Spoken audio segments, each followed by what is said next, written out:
ससुरा के समाचार हो, होता से जिया पकोए हाली प्यार हो। कह ससुरा के समाचार हो, होता से जिया पकोए हाली प्यार हो। पूरा तोहर परती खेत देले होई जो, पूरा तोहर परती खेत देले होई जो। पिया के बेला नावा से यरौ हो हमरा तनिको एहसास नइखे होत है। पिया के बेला नावा से यरौ हो हमरा तनिको एहसास नइखे होत।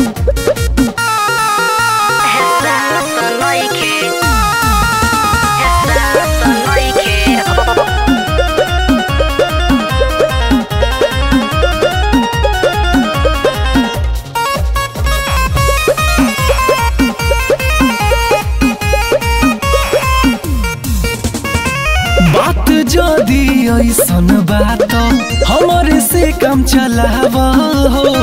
केहू न जानी पहले के जैसा हमारा बथानी में आवा हो। बड़ा निमन तरीका आवेला हमरा के भरमावे हो। जान जाई भतरा हमरो लागी रोज गहरियावे हो। सारा तोहर धान खाके छोड़ले बायलो, सारा तोहर धान खाके छोड़ले बायलो।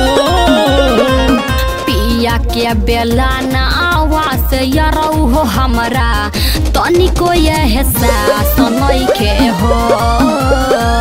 पिया के बेला नावा से यरौ हो हमरा तनिको एहसास नइखे हो।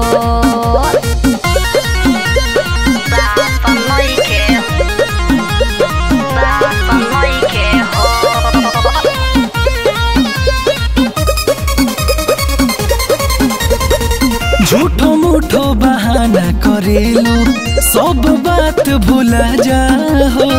10:30 बजे सुनोए रानी हमरा बथानी में आ जाओ। पूरा हमार सुनाए शुभम मार लेबा मजा हो। जाइब जदी ससुरा त खैहे का नरेश राजा हो। कह दिहैरवा से कह दिहैरवा से लड़वले बानी चो। सैया के बेला नावा से यरौ हो हमरा तनिको एहसास नइखे हो। पिया के बेला नावा से यरौ हो हमरा तनिको एहसास नइखे